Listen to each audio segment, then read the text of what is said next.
사도행전 16장 16절에서 26절까지 함께 읽습니다.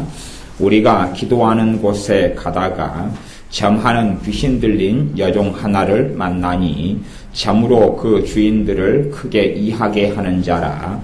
바울과 우리를 쫓아와서 소리질러 가로되 이 사람들은 지극히 높은 하나님의 종으로 구원의 길을 너희에게 전하는 자라 하며 이같이 여러 날을 하는지라. 바울이 심히 괴로워하여 돌이켜 그 귀신에게 이르되 예수 그리스도의 이름으로 내가 네게 명하노니 그에게서 나오라 하니 귀신이 즉시 나오니라. 종의 주인들은 자기 이익의 소망이 끊어진 것을 보고 바울과 실라를 잡아가지고 저자로 관원들에게 끌어갔다가 상관들 앞에 데리고 가서 말하되 이 사람들이 유대인인데 우리 성을 심히 요란케 하여 로마 사람인 우리가 받지도 못하고 행치도 못할 풍속을 전한다 하거늘 무리가 일제히 일어나 송사하니 상관들이 옷을 찢어 벗기고 매로 치라 하여 많이 친 후에 옥에 가두고 간수에게 분부하여 든든히 지키라 하니 그가 이러한 영을 받아 저희를 깊은 옥에 가두고 그 발을 착고에 든든히 채웠더니 밤중쯤 되어 바울과 실라가 기도하고 하나님을 찬미하며 죄수들이 듣더라. 이에 호련히 큰 지진이 나서 옥터가 움직이고 문이 곧다 열리며 모든 사람의 매인 것이 다 벗어진지라. 아멘. 하나님의 사람 바울과 실라가 우리 주 예수님의 구원의 복음을 전하였습니다. 전하였다가 이제 이 귀신 들려서 점을 치는 여종을 하나 만나게 되는데 그 여종이 여러 날을 괴롭게 합니다. 그래서 사도 바울이 내가 너에게 명하노니 그에게서 나오라 명령하고 귀신이 즉시 떠나갔습니다. 종의 주인들이 그 여종을 통해서 점을 아주 소위 말하면 너무 잘하기 때문에 돈을 많이 벌어왔습니다. 그런데 점하는 귀신이 쫓겨나간 다음에는 그 여종이 점을 못 치게 되니까 돈을 못 벌게 됐습니다. 이 도시에서 아주 큰 세력을 아마 가지고 있었던 주인들이었던 것 같습니다. 그래서 사도 바울과 실라를 잡아가지고 관원들에게 끌고 갑니다. 자신들의 여종에게 귀신을 쫓아내어서 자신들의 돈을 못 벌게 만든 바울과 실라를 원수로 생각하고 가서 그들을 공격합니다. 공격하는 이유는 단지 그냥 자신들의 여종에게 귀신을 쫓아냈다는 명분을 가지면 공격할 명분이 별로 되지가 않지요. 그래서 하는 말이 로마 사람인 우리가 받지도 못하고 행치도 못할 풍속을 전한다. 그렇게 예수님의 복음에 대해서 모함을 하고 공격을 했습니다. 그래서 무리가 일제히 일어나서 대차 그런갑다라고 사람들의 말에 선동을 당해서 그래서 이제 관원들이 사도 바울과 실라의 옷을 벗기고 매로 치라 그러고 그들은 그렇게 매로 맞고 고통을 당해서 쇠사슬을 차고 감옥 속에 들어갑니다. 왜 하나님께서 사도 바울에게 로마의 시민권을 사용하지 못했느냐 그랬는지까지는 알기 어렵거나 다 알고 추측하기 어려운 면들은 가지고 있습니다. 사람들은 로마 사람인 우리가 그래서 로마 사람이라는 것에 대하여 굉장한 자부심을 가지고 있었습니다. 말하자면 지금의 미국 사람이 미국인에 대한 자부심을 가진 것처럼 물론 지금은 점점점 떨어져 가고 있지만 과거에 영국의 대영 제국이었던 시절에 영국 사람이라는 큰 자부심을 가지고 있었던 것보다 더 큰 자부심이 로마 사람들에게 있었습니다. 그래서 강성한 로마의 제국을 건설하고 로마 사람이라는 큰 자부심을 가지고 있었습니다. 그러나 실제로는 로마의 시민권은 극소수만이 받았습니다. 로마의 국민 로마라는 나라 속에 있었지만 로마의 시민권을 받은 사람은 거의 없었습니다. 아주 그냥 로마란 나라가 대제국이 세워지는데 결정적인 공헌을 한 가문이나 집안의 사람들이거나 아니면 큰 돈을 낸 사람들이거나 정치적인 군사적인 업적을 세운 사람들이거나 그러한 소수의 사람들에게만 진짜의 로마 시민권을 주었습니다. 그래서 이 로마 시민권을 가진 사람은 놀라운 특권을 가지고 있었습니다. 사실은 그 집안이 바울의 집안입니다. 그리고 사도 바울은 정말로 로마 시민권을 가지고 있었습니다. 대부분 사도 바울을 모함하고 공격했던 사람들은 시민권자는 아닙니다. 시민권을 그냥 가지고 있지는 않았습니다. 로마의 시민권하고 비교하면 우리가 예수를 믿고 천국의 시민권을 가진 건 그와 상상할 수 없는 것인데 당대의 가장 큰 권세 중에 하나는 로마의 시민권입니다. 미국에 유학 가거나 아니면 미국에서 사시는 분들을 들어보면 미국의 영주권을 따려고 참 고생을 많이 하고 이민사회 속에서 불법이 자행되고 상처가 있고 아픔이 참 많은 사연들을 듣습니다. 미국의 영주권을 따려고 아주 고생을 많이 합니다. 그래서 영주권 때문에 많은 상처, 아픔들이 이 미국에 있는 한인교회들에 참 많이 있습니다. 어쨌든 미국의 영주권 하나를 따려고 큰 애를 쓰고 발버둥을 치는 것보다 더 어려웠던 게 로마의 시민권을 얻는 거였습니다. 그러나 사도 바울은 로마의 시민권을 받으면 이렇게 착고에 로마의 시민권을 내가 가지고 있다고 말하면 착고에 이렇게 쇠사슬에 매일 필요도 없고 또 채찍에 맞을 필요도 없고 감옥 속에 들어갈 이유 자체가 없습니다. 로마의 시민권은 그런 막강한 권세를 가지고 있었기 때문에 그렇습니다. 그러나 사도 바울이 침묵하였습니다. 그리고 바울과 실라는 고통을 당하고 감옥 속에 갇히게 됩니다. 그렇게 이제 감옥 속에 갇히어서 매를 맞는다는 것은 살갗이 찢어지고 피가 튀고 온몸에 멍투성이로 변하고 심지어는 몸의 한 부분이 어긋나거나 불구가 되거나 장애가 되는 경우도 많이 있었습니다. 사정 봐주면서 때린 게 아니었기 때문에요. 부모가 자식을 초달을 하게 되면 사정을 봐주고 때리잖아요.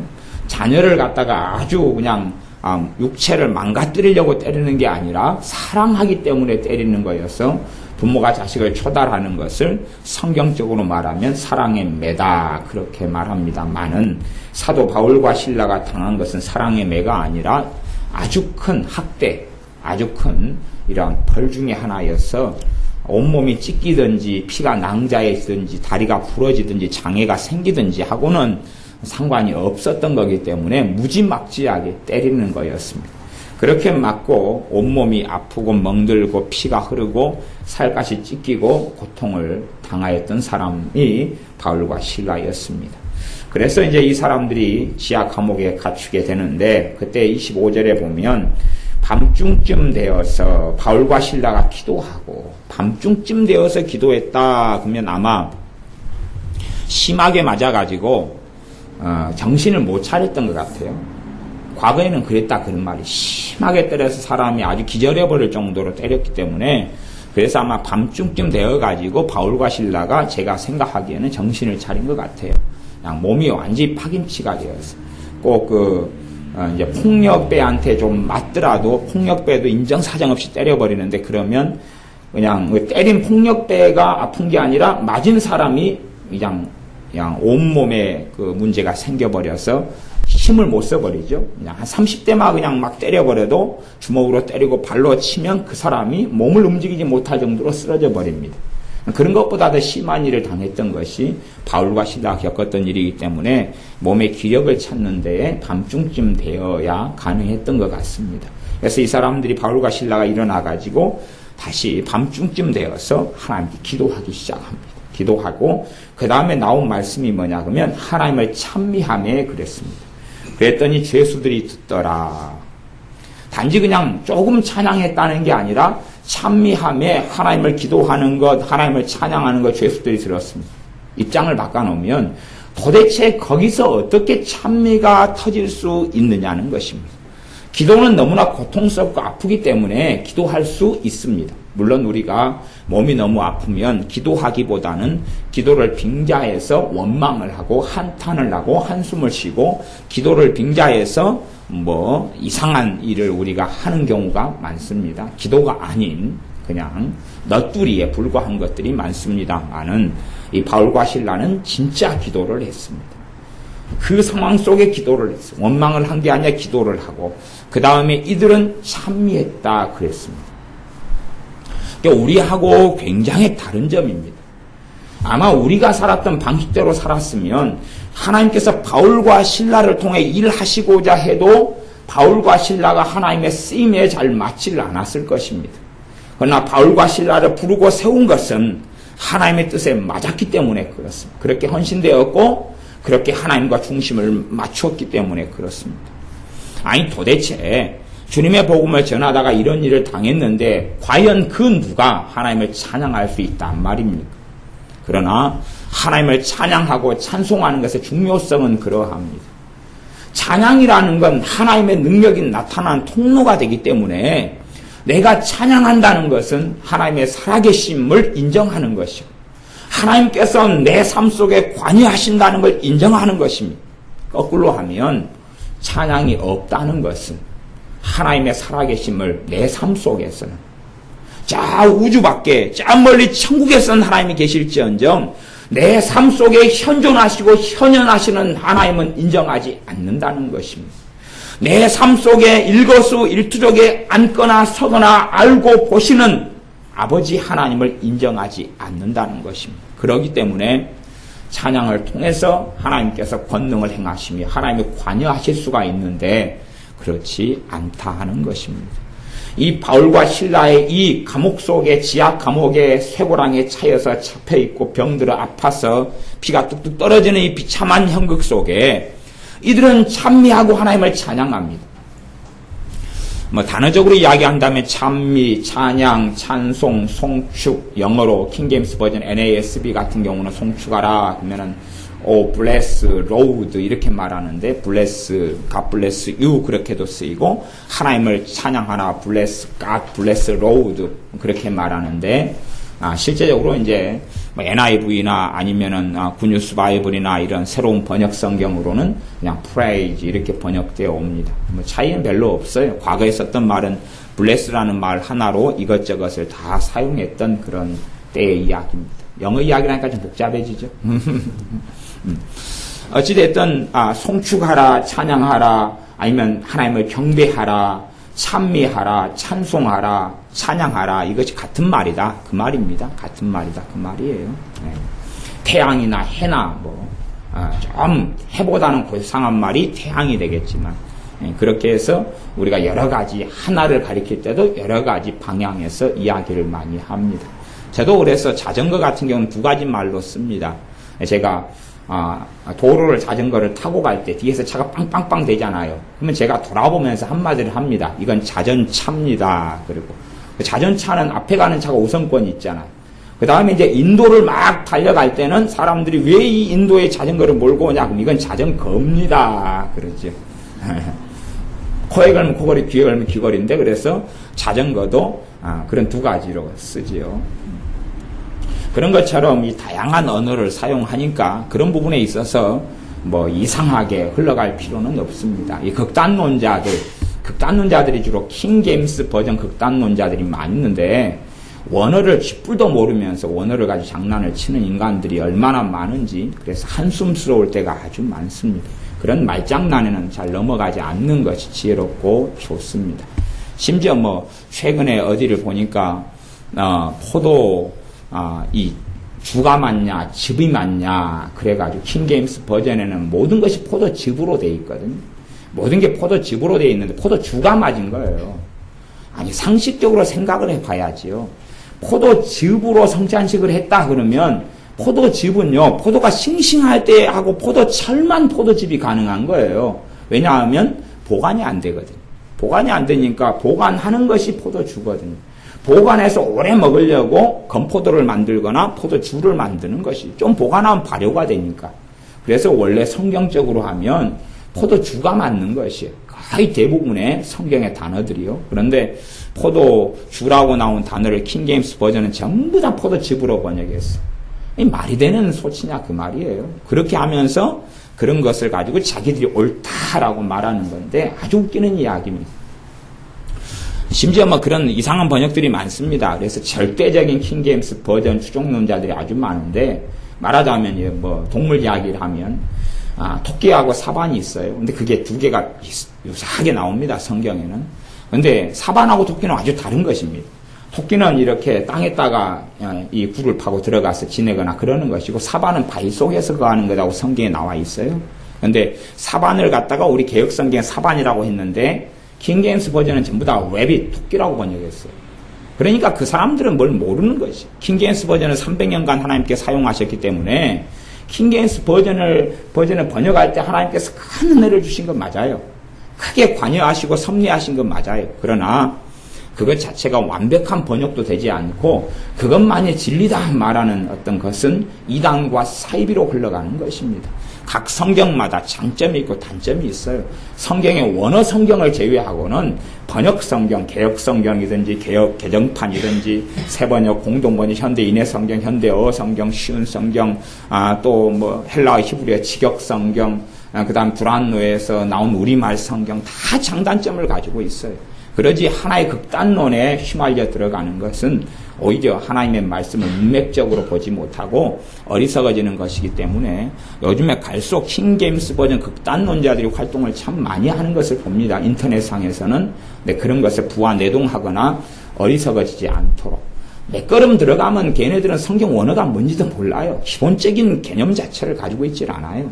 그런 경우가 많아요. 안다고 생각하지만 무식할 때가 얼마나 많은지를 모릅니다.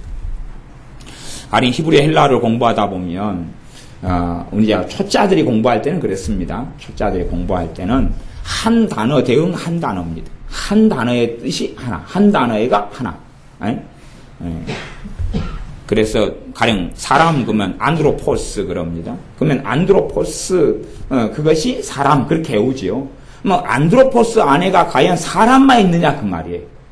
우리 영어 단어가 of 그러면 뭐뭐의 그러지만 그렇게 무식하게 외우지만 실제로 of 안에가 뭐뭐의만 있느냐 그 말이에요. 안 그렇다 그런 말이에요. 단어가 복잡하고 아주 긴 단어는 주로 한 가지 의미를 가지지만 아주 많이 쓰이는 일상적인 단어는 수십 가지, 수백 가지까지 의미를 가지게 됩니다. 그래서 실력이 있는 사람은 도대체 문맥 속의 문장 속에서 이 단어가 어떤 의미를 가지게 되느냐, 앞단어, 뒷단어에 따라서 이 단어가 규정되고 의미를 가진다는 걸 알게 되어져요. 그러나 극단적인 사람들은 한 단어에는 한 단어 뜻만 가지고 있다고 착각을 하는 거죠. 그 다음에 무조건 뜯어붙이기를 하는 것이. 그것이 오히려 안다고 생각하는 교만이다. 그런 이야기입니다. 그래서 이 바울과 실라가 하나님을 찬미하며 죄수들이 있었더라. 그래서 찬양, 찬미, 송축 같은 단어 가지고 말장난하는 것은 저는 원하지 않습니다. 송축 가지고도 말장난을 참 많이 하는 사람들이 많은데 그거에 대해서는 어리석은 말과 변론, 헛된 변론은 그치는 게 좋습니다. 그래서 송축이라는 말을 요즘에 번역된 현대 인해 성경이나 공동번역, 새번역은 찬양함에 찬양 이렇게 번역을 했는데 잘한 번역이다. 저는 그렇게 본다 그 말이지요.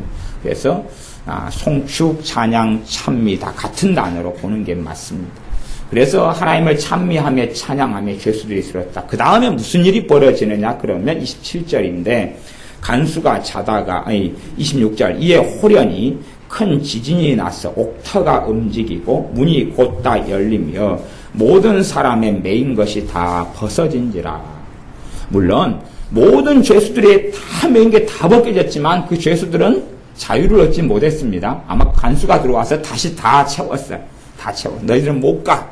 그리고 바울과 실라만 간수장이 끄집어내가지고 치료를 해주고 그 다음에 그들에게서 예수의 복음을 듣고 간수하고 간수의 가족들이 다 예수님을 믿고 구원받았습니다. 그래서 이 간수에게 말하기를 간수가 묻습니다. 30절에 저희를 데리고 나가 바울과 실라 앞에 엎드려가지고 데리고 나가서 선생들아 내가 어떻게 하여야 구원을 얻으리까? 라고 물을 때에 가로되 주 예수님을 믿으라 그리하면 너와 내 집이 구원을 얻으리라 하고 주님의 말씀을 그 사람과 그 집에 있는 모든 사람에게 전하니라. 그래서 그 간수하고 그 권속 그 가족들이 다 세례를 받았다 그럽니다. 그래서 매맞은 자를 씻기고 치료하고 그리고 음식을 먹고 34절에 보면 저와 온 집이 하나님을 믿었으므로 크게 기뻐하더라 그랬어요.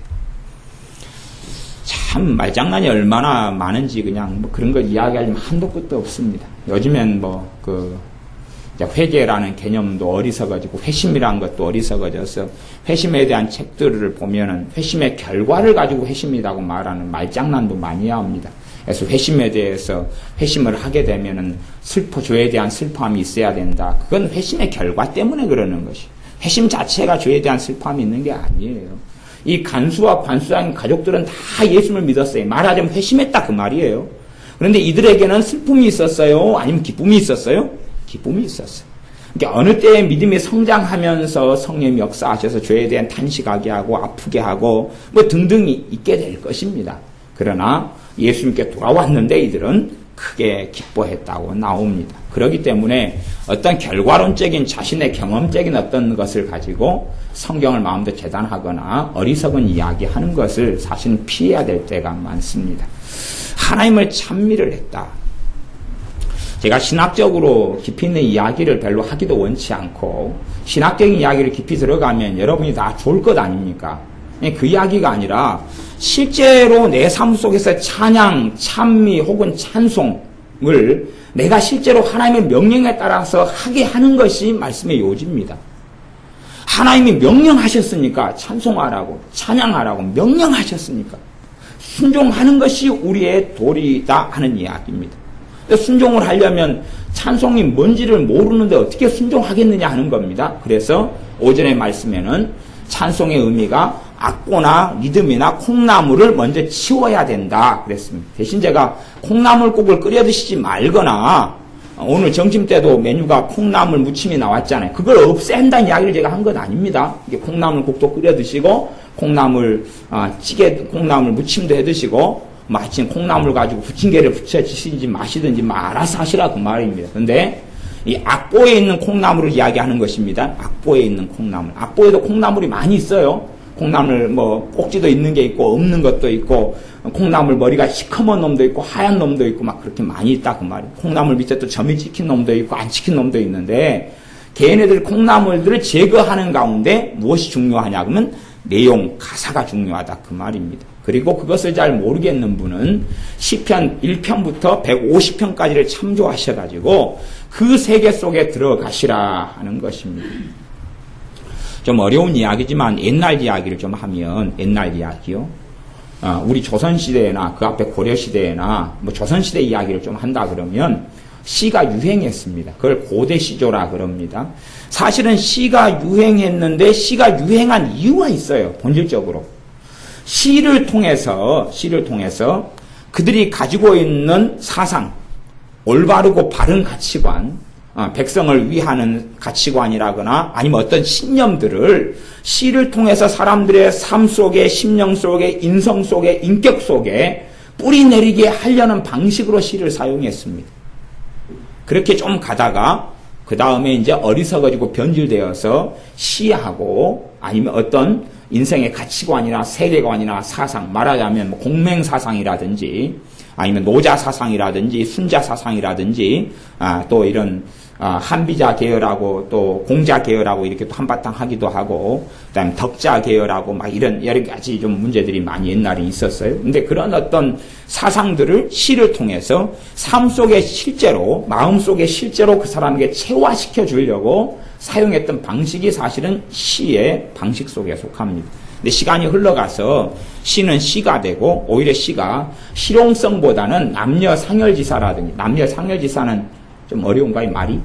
남녀상열지사는 남녀 간의 애정 문제, 사랑 문제 이런 걸 다루는 걸 남녀상열지사라 그럽니다. 그냥 고등학교에 시험 문제 나오니까 그 남녀상열지사에 대한 시가 다음 중 아닌 것은 그러니까 고등학생까지만 기억하시면 되고 그래서 남녀 간의 애정이라든지 아니면 풍경이라든지 자신의 감성 정서라든지 외로움 쓸쓸함이든 이쪽으로 이제 변질돼 버리는 것이 변질돼 버리는 것. 물론 시가 그렇게 쓰이는 것 자체가 잘못이다 그렇게 보이지는 않지만 시가 나왔던 어떤 배경 중에 하나를 제가 설명하는 것입니다.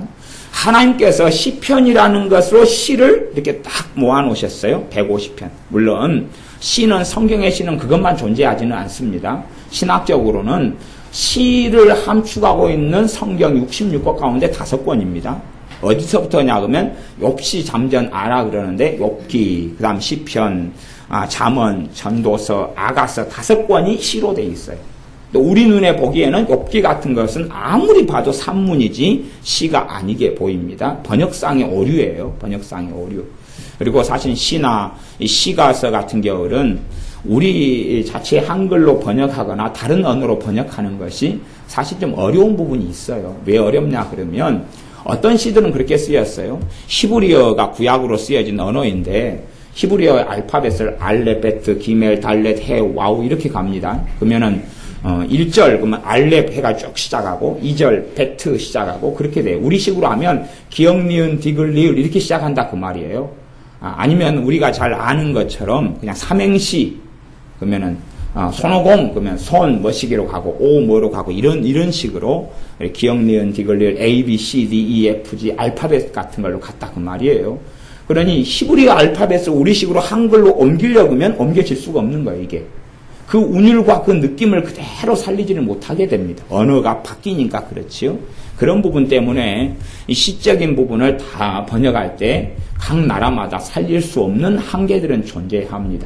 그러나 욥기 같은 것은 시적인 운율을 가진 시의 언어로 번역이 됐어야 맞는데 산문으로 번역되어서 그 시의 형태를 별로 볼 수가 없게 돼 있는 부분에 안타까움이 있고 시편 같은 경우는 나름대로 시로 하려고 애를 썼는데 이 부분이 산문체의 부분, 서술형의 부분들을 함께 담고 있는 한계들을 가지고 있는 게 있습니다.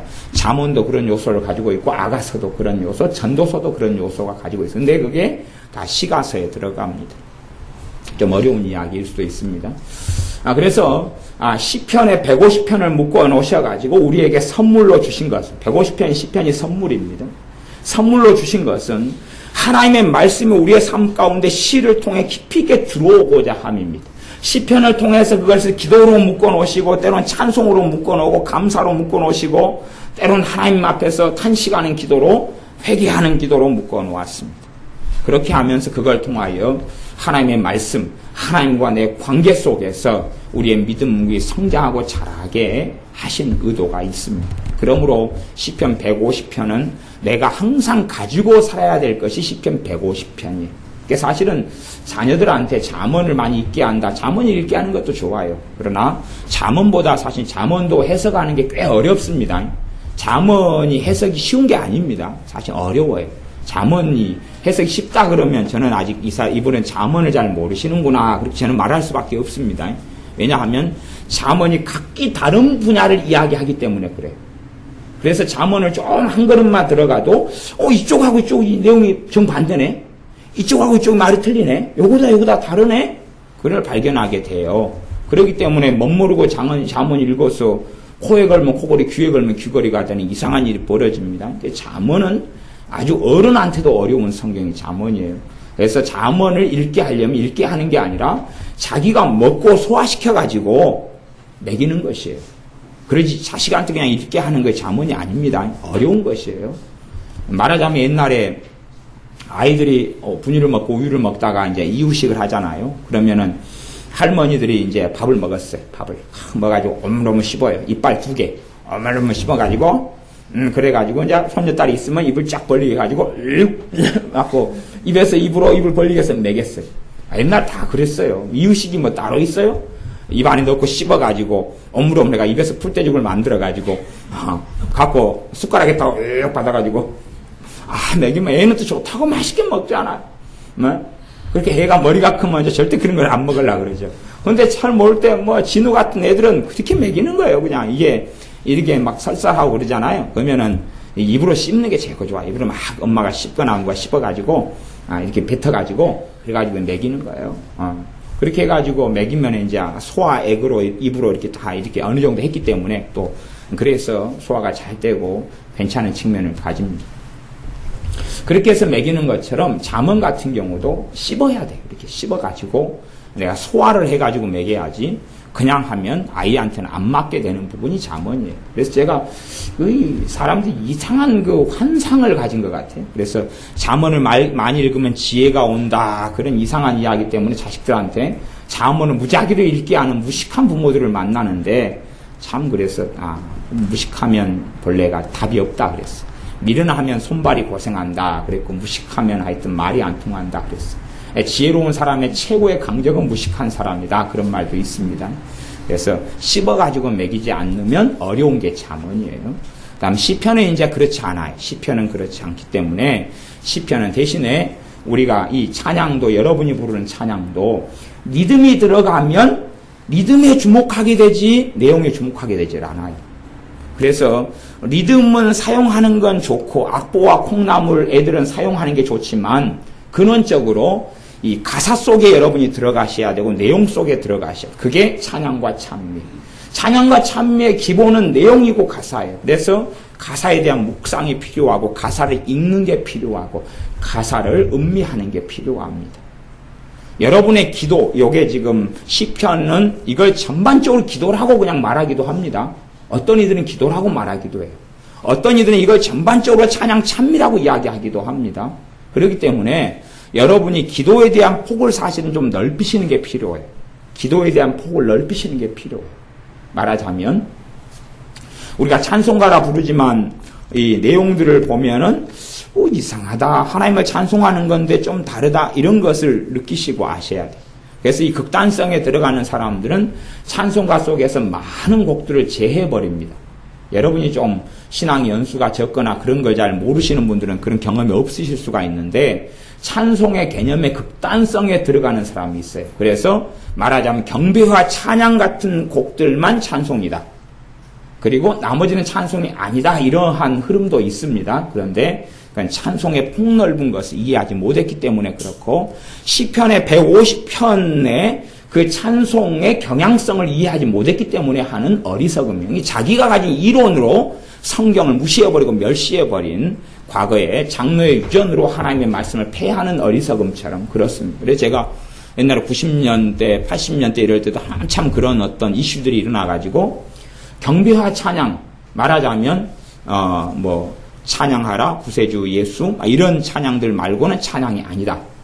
거룩하신 하나님 찬송합니다. 그런 거 말고는 찬양이 아니다. 그래가지고 제거를 했거나, 또 저는 또 그런 성가대 지휘자 밑에서 성가대로 몇 년을 있기도 했습니다.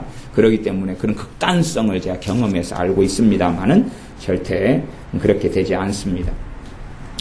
제가 찬송가 가운데 행군 나팔 소리로 이걸 제가 읽어드리면, 행군 나팔 소리로 주의 호령 났으니 십자가의 공기를 높이 들고 나가세.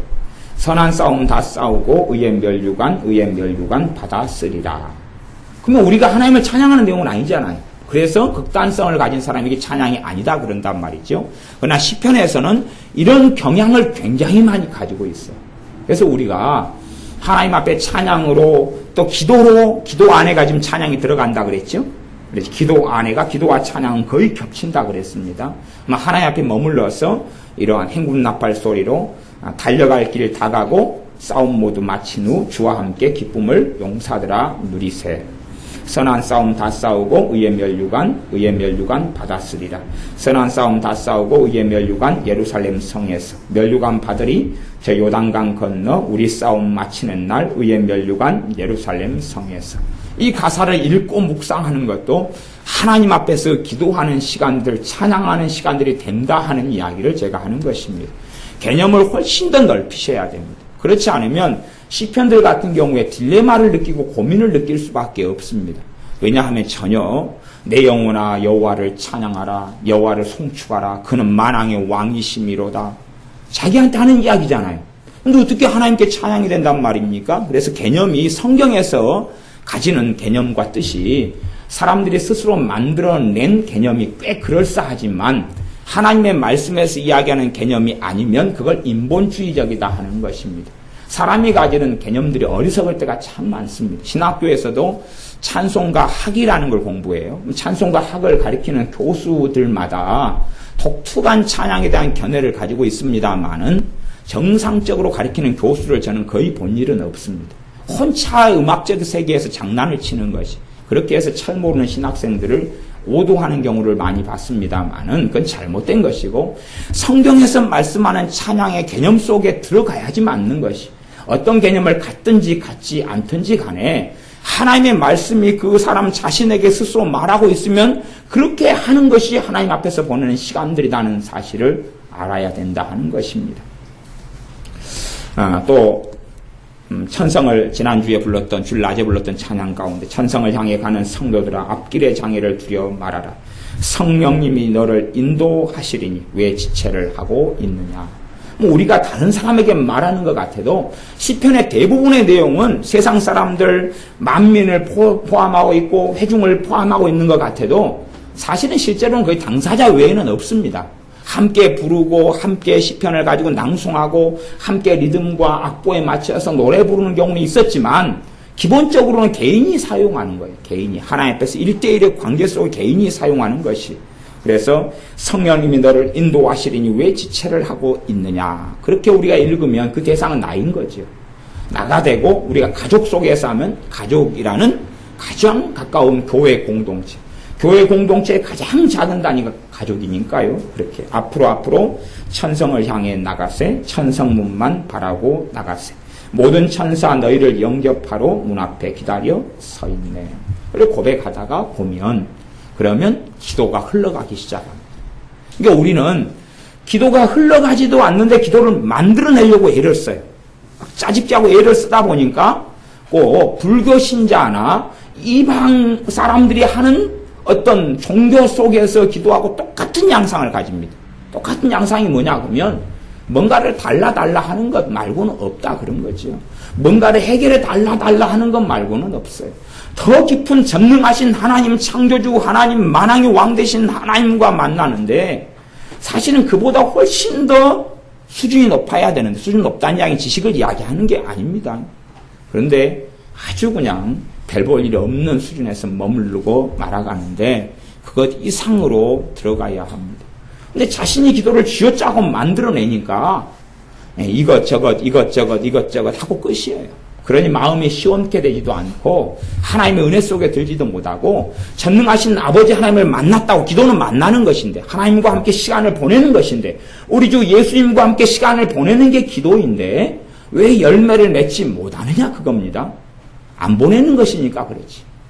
본질은 기도는 하나님과 함께 거하여 있고 하나님의 은혜의 보좌 앞에 머물러 있는 게 기도인데 그게 아니니까 열매를 맺지 못하는 거죠. 그게 기다면 하나님의 은혜의 보좌 앞에 내가 머물러 있다면 10분이든 5분이든 3분이든 20분이든 그러면 열매를 맺지요. 어느 설교를 들어보면 모든 사람을 위로하는 설교를 어떤 분들은 많이 잘 하시더군요. 책도 최근에 어떤 책들을 제가 구입해 읽어보니까 하나님께서는 여러분의 기도가 하나도 땅에 떨어지지 않게 하실 겁니다. 그런 염려하지 마십시오. 근심하지 마십시오. 그렇게 설교를 하시고 책도 써놓으셨더군요. 그래서 그냥 웃었습니다. 전에 후안 오르티지 카를로스라는 목사님이 아르헨티나 목사님이었다 미국에서 어쩌고 했는데 과거에는 제가 많이 존경했던 목사님인데 그분이 제자입니까라든 진정 신자입니까 이런 많은 책을 썼는데 그분이 쓴 책 중에 하나 기도에 대한 책이 그런 책 제목이 있어요. 우리들의 기도는 하나님 나라에서 대부분 잡동사니 취급을 받습니다. 뭐 그런 제목이에요. 만나 출판사에서 나온 책 제목인데 우리의 기도가 하나님 앞에서는 다 쓰레기통에 들어간다. 그 말. 대부분이 쓰레기통에 들어간다 하는 것이 그분이 했던 설교고 썼던 책의 내용이에요. 사실은 저는 그에 대해서 그것이 아멘이고 그게 진리라고 봅니다. 그게 아멘이고 진리라기보다는 실제로 벌어지고 있는 일이다. 이렇게 보는 것이. 위로하기는 좋아요. 여러분의 기도가 다 응답받습니다. 다 들으십니다. 막 하지만 사실은 그건 대부분 거짓말입니다. 하나님이 받으시는 기도가 응답되는 거죠. 하나님께서 받으시는 믿음의 기도가 하나님 앞에 응답을 받는 것입니다. 그래서 열매로 알아야 되죠. 내가 기도에 대한 응답이 없다 그러면 내가 지금 기도를 잘못하고 있다는 건 의식을 하고 인식을 하셔야 되지. 기도에 대한 응답을 별로 누리지 못하는데 그 방식으로 계속 해봐야 잘못된 기도만 하고 있을 수밖에 없지 않겠느냐 하는 것입니다.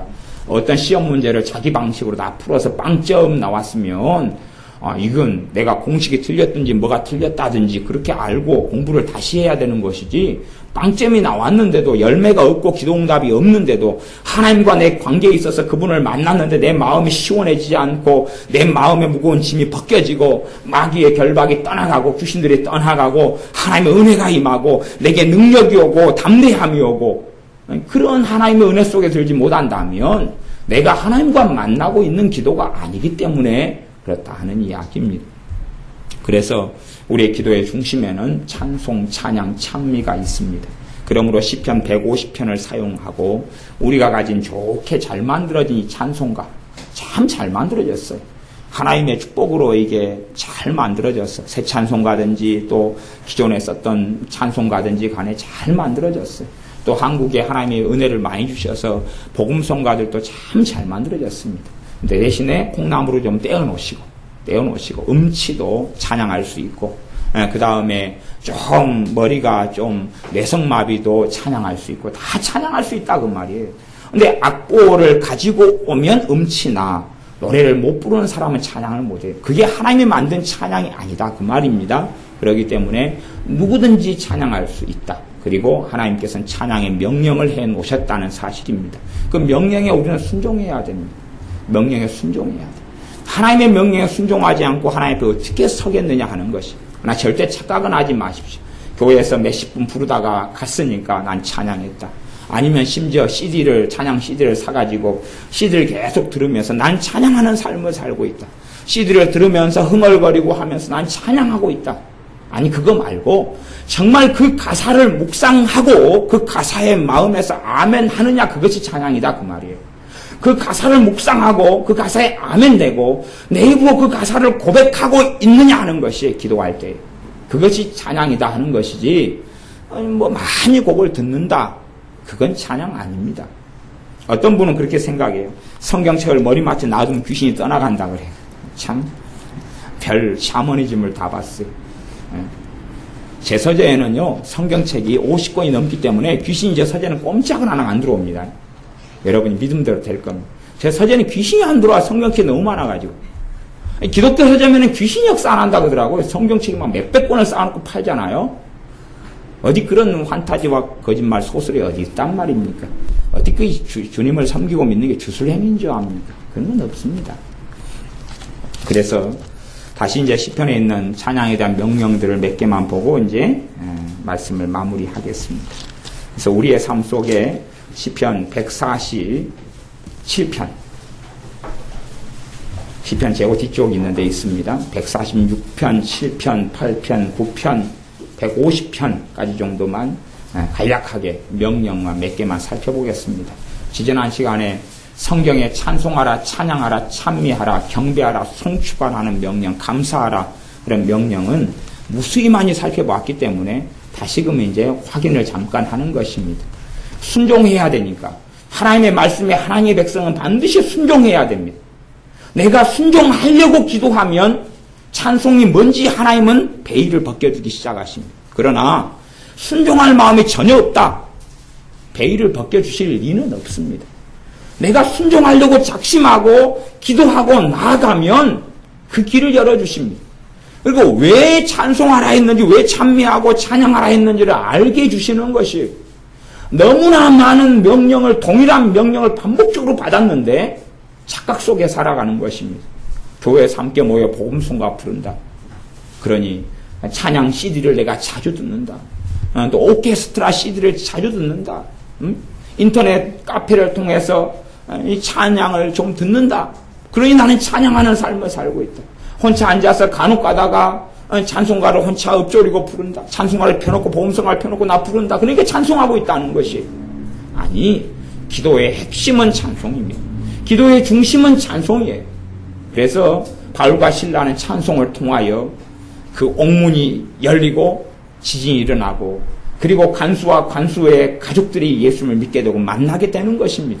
상상할 수 없는 슬픔과 고통과 한탄의 자리에서 찬송을 통하여 하나님의 살아계신 능력이 나타나는 것입니다. 그들의 찬송이 왜 능력이 있었느냐? 그들의 찬송과 찬미는 환경을 변화시키려고 하는 찬송이 아니고 거기에서 살아계신 하나님을 만났던 찬양이기 때문에 그렇습니다.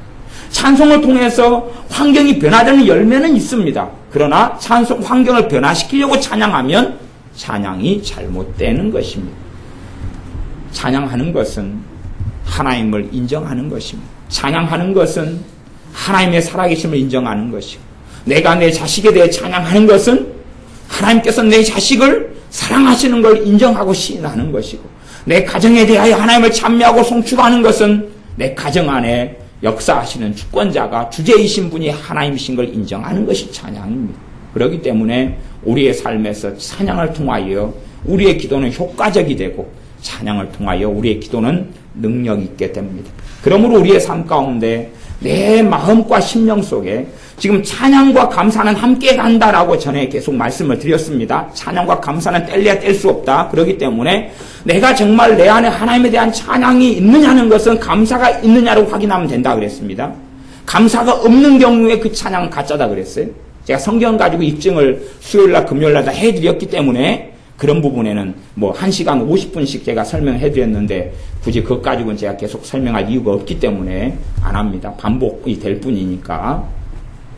그래서 내가 정말 내 안에 하나님에 대한 찬양이 있느냐는 자연스럽게 맺혀지는 열매가 찬양으로 갔다가 감사로 갔다가 찬양으로 갔다가 감사로 갔다가 하는 것이 맺혀져야 내가 정말 하나님에 대한 찬양이 있다 하는 것이다. 그리고 내 기도가 정말 열매 맺으려면 내 기도 속에 의미적으로, 의도적으로, 순서적으로 하는 찬양이 아니라 진심 어린 찬양이 하나님께 대해서 있을 때만이 내 기도는 열매를 맺는다 하는 것. 그게 진짜 기도다 하는 것입니다. 진짜 기도. 물론 시편을 여러분이 자세히 살펴보시면 찬양이 선두에 있는 것도 있고 중간에 있는 것도 있고 끝에 있는 것도 있어요. 앞에는 막 탄식하고 기도하다가 중간에 가가지고 찬양이 터지고 찬미가 터지고, 아니면 쭉 가다가 중간에 그러거나 끝에 그러는 것도 있어요. 어떨 때는 처음에 그러는 것도 있고. 그렇기 때문에 순서적인 의미에 있어서는 대단한 어떤 많은 의미가 없습니다. 처음에 할 때 하나님을 찬미함으로 시작한다. 그런 순서적인 의미는 별로 없어요. 그 사도 바울과 실라는 앞에는 뭘 했어요? 기도. 그 다음에 거기서 이제 따로 분리시켜가지고 이해를 해야 되니까 기도하고 그 다음에 찬미했다는 게 나옵니다. 물론 우리 주님과 제자들도 찬미하고 감람산을 떠나고 하는 것들이 성경에 좀 나오니까 그런 부분은 여러분이 나중에 보실 때에 관심 있게 좀 사복음서에서 살펴보시는 것도 좋으실 겁니다. 시편 146편 제가 읽어보겠습니다. 할렐루야, 내 영혼아 여호와를 찬양하라. 나의 생전의 여호와를 찬양하며 나의 평생에 내 하나님을 찬송하리로다. 방백들을 의지하지 말며 도울 힘이 없는 인생도 의지하지 말지니 그 호흡이 끊어지면 흙으로 돌아가서 당일에 그 도모가 소멸하리로다. 야곱의 하나님으로 자기 도움을 삼으며 여호와 자기 하나님에게 그 소망을 두는 자는 복이 있도다. 이런 것이 다 찬양 속에 이어져 가는 건데, 이걸 통해서 내 가치관 하나님의 말씀으로 바꾸고 하나님을 의지하도록 하고 하나님을 사모하게 하고 내 마음의 생각과 삶을 변화시키는 하나님의 말씀의 능력이 전반적으로 어디에 있냐면 시편에 있는 것이. 실제적인 하나님의 말씀을 체험하는 삶에 있어서의 통로는 시편이 되는 것이. 그래서 하나님의 말씀이 내 삶 속에 과연 찬양하는 삶이 적용되느냐 하는 부분에서 제가 설교하는 것입니다. 그리고 이제 그 다음에 쭉 내용이 나오고, 그 다음에 이 147편 할렐루야, 할렐루야 그 말이 명령입니다. 여호와를 찬양하라 그 말입니다. 할렐루야 그 말이 명령이에요. 하나님을 찬양하라, 하나님을 찬송할지로다, 하나님을 찬양합니다 그 말이 할렐루야 그 말이에요.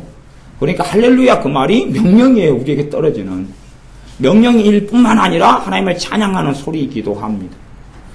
147편 1절 할렐루야 우리 하나님께 찬양함이 선함이여 찬송함이 아름답고 마땅하도다. 아름답고 마땅하다 그러잖아요. 그냥 곡조 가지고 부르는 거 이야기하는 게 아닙니다.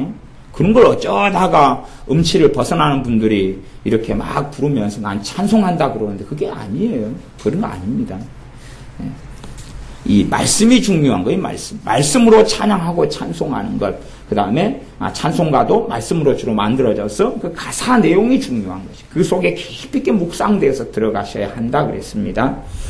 2절 여호와께서 예루살렘을 세우시며 이스라엘의 흩어진 자를 모으시며 상심한 자를 고치시며 저희 상처를 싸매시는 도다. 그냥 찬송하라는 것하고 분리돼서 나오는 게 아니다 그랬어요. 이건 지금 상심한 자를 싸매신다는 건 찬송의 열매입니다. 상심한 자가 하나님께 나아가서 찬송을 드릴 때에 그 상심한 걸 싸매주시는 것이지, 실제의 삶 속에서 상심한 자가 더 상심을 합니다. 상심한 자가 그 다음에 찾아오는 게 우울증입니다. 거기다가 이제 돌산대교로 가가지고 타이빙을 하는 수도 있습니다. 왜? 마귀가 그렇게 끌고 가지 않습니까? 상처받은 사람이 더 받는 것이에요. 왕따 된 사람이 더 왕따를 당하는 거. 그게 치유되기 전까지는 그런 거지. 상심한 자를 싸매신 하나님을 그냥 만나는 게 아닙니다. 찬양 중에서 만나는 것이, 찬양 중에서. 그러지 뭐 그것만 한 구절 몇 구절 떼와가지고 잘라내서 장난을 쳐봐야 하나님 말씀에 생명을 없애버리는 것입니다. 어떤 사람이 고양이가 너무 이뻐가지고, 고양이를 너무 이뻤어요.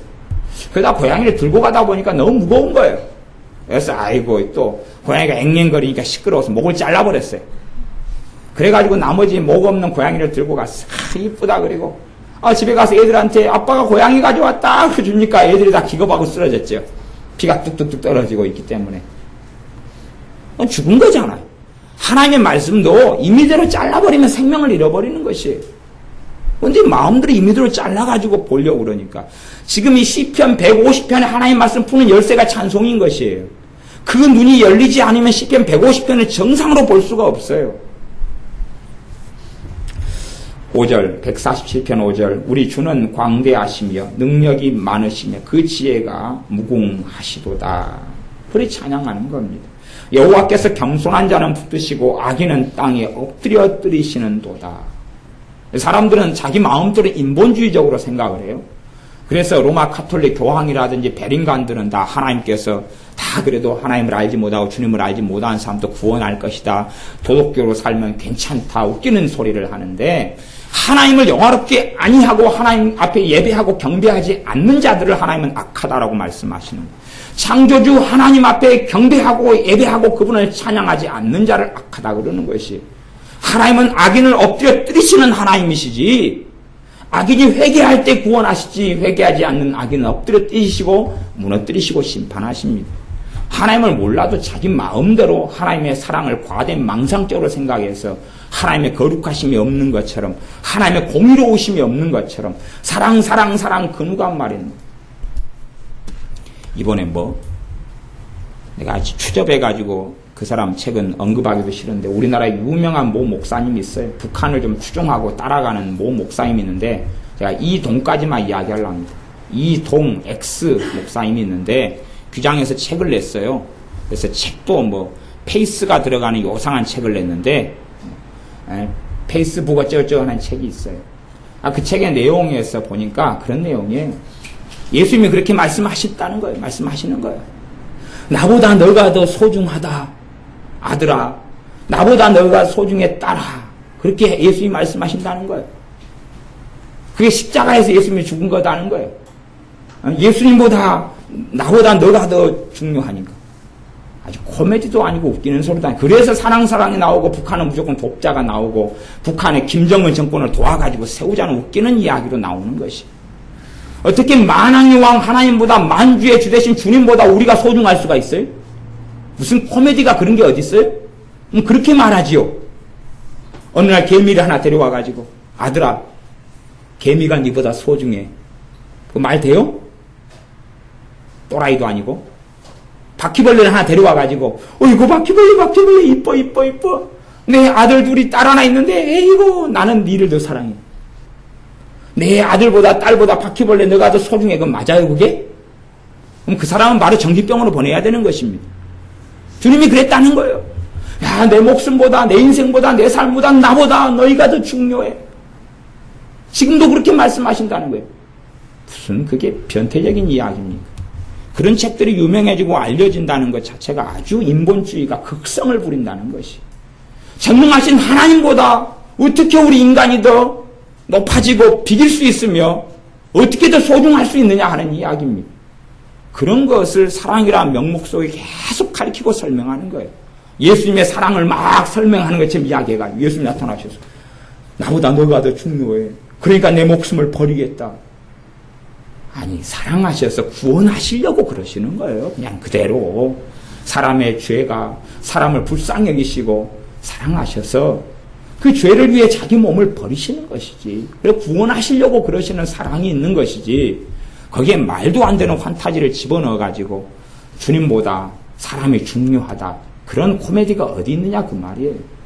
저는 가피불에서 계속 그 책에 대한 내용들을 받아보기 때문에 제가 엊그저께 받아본 내용이 크게 있더라고요. 그래서 참 아이고 그냥 어떻게 할 줄은 모르겠다. 세상이 정말 좀 미쳐서 돌아가는구나 그런 생각을 해요. 사람들이 무수히 많이 책을 사보겠죠. 그렇게 살아가겠죠. 인본주의적인 주님의 사랑을 변질시켜 취해가면서 그러나 결코 그렇게 되지 않습니다. 하나님을 정말로 찬양하는 자리에 나아갈 때는 그런 웃기는 이야기가 나올 수가 없는 것입니다. 하나님 말씀하시기를 나는 내 영광을 절대 아무에게도 빼앗기지 아니하리라 말씀하셨습니다. 하나님의 영광은 아무에게도 빼앗기지 않습니다. 아무도 하나님의 영광을 찬탈할 수 없습니다. 받으셔야 할 영광은 그래 사도 바울이 나의 나된 것은 하나님의 은혜고 나의 자랑할 것은 우리 주 예수의 십자가밖에는 자랑할 것이 없다 그렇게 말한 것입니다. 그러하지 그 누가 과연 사람을 하나님과 비교해서 높일 수 있다는 이야기입니까? 그건 어리석은 것입니다. 그래서 우리가 바르게 하나님을 찬송하고 찬양하는 자리에 들어갈 때에 우리가 가진 잘못된 인본주의가 잘못된 생각과 가치관이 무너지고 주님과 함께 만나는 자리가 되어집니다. 148편 1절 할렐루야 하늘에서 여호와를 찬양하며 높은 데서 찬양할지어다. 그의 모든 사자여 찬양하며 모든 군대여 찬양할지어다. 해와 달아 찬양하며 광명한 별들아 찬양할지어다. 하늘의 하늘도 찬양하며 하늘 위에 있는 물들도 찬양할지어다. 얼마나 찬양하라는 말씀이 많이 나옵니까? 순종하느냐 그 말입니다. 노래 부르는 것 말고요. 한 번씩 노래 듣는 것 말고요. 곡조 달린 노래 듣는 것 말고요. 진짜 찬양하느냐 그 말입니다. 149편 할렐루야 1절 새 노래로 여호와께 노래하며 성도의 회중에서 찬양할지어다. 3절 춤추며 그의 이름을 찬양하며 소고와 수금으로 그를 찬양할지어다. 간혹 가다가는 악기가 나옵니다. 악기는 옵션이에요. 악기는 도구와 수단이에요. 내가 하나님을 찬양하는 마음이 극진해져서 악기도 사용해서 하는 것이에요. 악기를 내가 즐기기 위한 수단으로 쓰는 것만이 아니라 오히려 악기를 하나님을 찬양하는 도구로 드리는 것이 내 삶의 유희보다 그게 더 소중하고 중요하니까 그러는 거지. 악기가 하나님께 드리는 찬양의 수단이고 도구지 악기 자체를 사용하는 게 리듬 자체가 찬양이 아닌 것입니다. 150편 1절 할렐루야 그 성소에서 하나님을 찬양하며 그 권능의 궁창에서 그를 찬양할지어다. 그의 능하신 행동을 인하여 찬양하며 그의 지극히 광대하심조차 찬양할지어다. 나팔 소리로 찬양하며 비파와 수금으로 찬양할지어다. 소고치며 춤추어 찬양하며 현악과 퉁소로 찬양할지어다.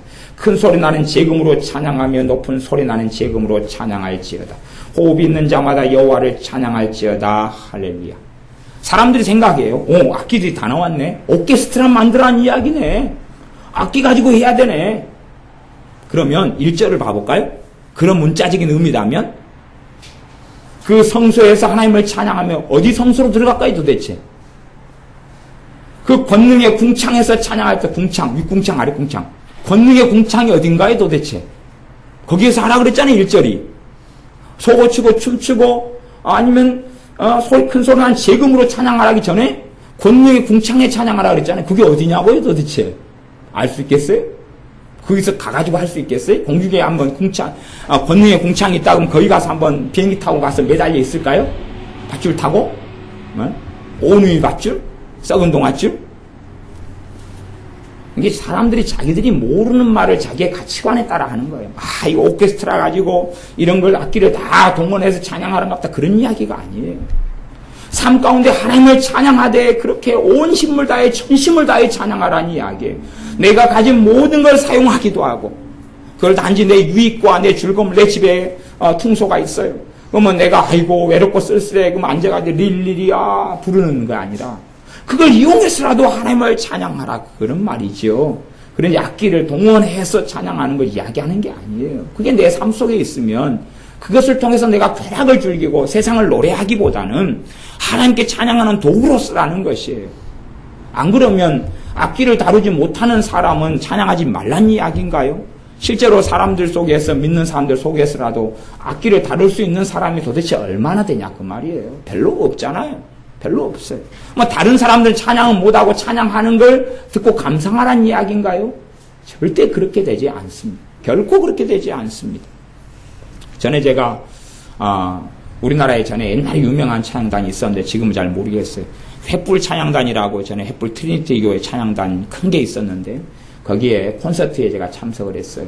근데 얼마나 그 미남 미녀들이 찬양을 멋있게 하는지 몰라요. 그다음 찬양 그 하나의 콘서트가 마칠 때까지 옷을 정말 많이 갈아입더라고요. 그래서 야, 인물 보고 사람을 뽑는 것 같다.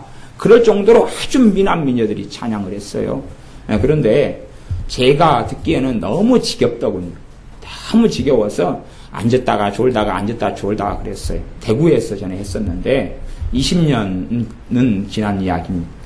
그렇게 했다가 어느 때 가만히 있다가 갑자기 귀가 번쩍 뛰어요. 번쩍 뛰인다는 이야기가 성령님께서 막 역사를 갑자기 하시는 거예요. 그전에 성령 역사가 없었어요. 성령님 막 역사를 하셔서 뭔 일인가 그러고 졸다가 딱 봤어요. 그랬더니 그 찬조 출연으로 횃불 3호 찬양단에서 찬양하러 나오셨더라고요. 횃불 3호 찬양단에서 목사님 사모님들인지 뭐 그런 것인 것 같아요. 근데 나이가 다 지긋하신 노부인들이 나오셔가지고 그냥 할머니들이죠. 할머니들. 주로 한 얼굴 쭈그렁 보니까 60대 정도가 평균인 것 같아요. 그런 분들이 나와서 한복 입고 찬양하는데 그 앞에 음정 박작이나 목소리 아름답기로는 그 찬양단 그 멤버들, 횃불 찬양단의 멤버들보다 훨씬 못한데 성령님 역사하시고 마음에 감동이 있고 그 찬송에 아멘이 되더라고요. 그다음 그분들 내려간 다음엔 다시 또 냉랭하고 잠 오는 거예요.